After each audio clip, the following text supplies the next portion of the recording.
गंजाम जिला धराकोट block मुंडमरई Rajalakshmi rice mill गुमास्ता दादागिरी मिल को चाषीर धान नहीं जाइथिबा जगमोहन पंचायतर समिति सभ्यों उपरे आक्रमण करने सह माड़ मारिथिबा नहीं गुमास्ता विरोध में धराकोट थाना अभियोग होईछि।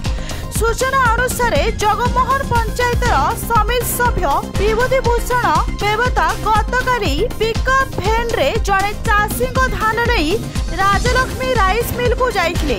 मिल गुमस्ता रेजिस्ट्री रे 28 नंबर रे धान रखिबा लेखि परवर्ती दिन आसवा को कहिथिले। हेले आज सकाळे समिति सभ्य मिल को जाइथिले।